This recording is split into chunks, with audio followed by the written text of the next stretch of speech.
আমার আমার কাছে প্রপোজাল কম আসে কারণ আমার মনে হয় যে আমাকে দেখলে বোঝা যায় যে আমি একটু ভয়ঙ্কর। সামনে অ্যাকচুয়ালি অনেকগুলো ধামাকা রেডি। আমার ভিডিওস শ্যুট করা শেষ, এখন গান বের হবে। ফিল্মটার জন্য ওয়েট করছিলাম, ওটা বের হয়ে গেল। সো এখন হচ্ছে গান, এখন আবার গান দিয়ে ব্যাক করতেছি। সো অনেকগুলো গান রেডি হয়েছে, ওগুলো আসতেছে। একটু আসতে যাব, ব্যাপারটাতে একটু আসতে যাব, যেহেতু আমি আসলে সঙ্গীত শিল্পী, ওটাই আমার ফার্স্ট কাজ। মনোগ্যামি ফার্স্ট হলো অ্যান্ড খুবই ভালো রেসপন্স পাচ্ছি। আমার অ্যাক্টিং নিয়ে অনেকেই, সবাই অ্যাকচুয়ালি আমাকে অনেক অ্যাপ্রিসিয়েট করছে, উইচ ইজ সারপ্রাইজিং, কারণ আমি তো আসলে অ্যাক্টিং করি নাই আগে। আর এছাড়া কাজ করব, অ্যাক্টিং ডেফিনেটলি সামনে করব, বাট খুবই চিন্তা করে আর কি। যে জেফারকে এই প্রজন্মের ছেলে মেয়ে সবাই প্রচুর পছন্দ করে, জীবনে কতবার প্রপোজাল পাওয়া হয়েছে? আমার আমার কাছে প্রপোজাল কম আসে কারণ আমার মনে হয় যে আমাকে দেখলে বোঝা যায় যে আমি একটু ভয়ঙ্কর। না, আমার যদি বয়সী ঘটনা দিতে আমি ট্রাই করতাম। আচ্ছা, জন্মদিনে যেহেতু আপনি আরে মনোগ্যামি দেখলেই হবে, বয়সের কোনো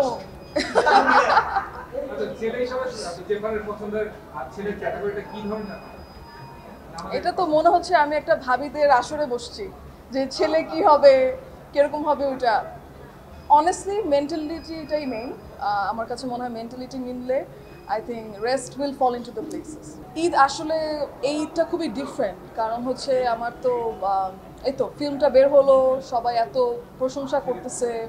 আহ, এটা একটা খুবই ডিফারেন্ট একটা ঈদ, কারণ আমি তো আসলে এরকম এমন না যে অ্যাক্টিং করেছি, রাইট? এটা আমার ফার্স্ট টাইম। সো এটা খুবই ডিফারেন্ট ছিল। অ্যান্ড এরকম একটা টিমের সাথে কাজ করতে পেরে, স্পেশালি ফারুকি ভাইয়ের মতো ডিরেক্টর, চঞ্চল ভাইয়ের মতো কো অ্যাক্টর, দিস ইজ কি বলবো, what can I ask for, এর থেকে বেশি। দর্শকের সাথে খুবই ভালো সারা, কারণ হচ্ছে আমার কাছে মনে হয় যে বেশিরভাগ মানুষ ভেবেছে জেফার তো গান করে, ও আর কি অ্যাক্টিং করবে। তো আমার কাছে মনে হয় যেহেতু ওদের এক্সপেকটেশন লো ছিল, এখন দেখার পরে আমি ভালোই অ্যাপ্রিসিয়েশন পাচ্ছি। আমি তো গায়িকাই মেইন, আমি আসলে সঙ্গীত শিল্পী মেইনলি। আমি আমার ওই জায়গাটা তো খুবই, কি বলবো, ওইটা চেঞ্জ হবে না, এটা ফিক্স থাকবে। আর অ্যাক্টিংটা হচ্ছে গিয়ে শখে আমি করব, প্রজেক্ট বুঝে, ডিরেক্টর বুঝে, সব কিছু বুঝে। So that's the plan for now. জেফার সবসময় সঙ্গীত শিল্পী ছিল, থাকবে। আর অভিনয়টা নতুন অ্যাড হলো, নায়িকা এখনো বলা ঠিক উচিত হবে না আমার মনে হয়।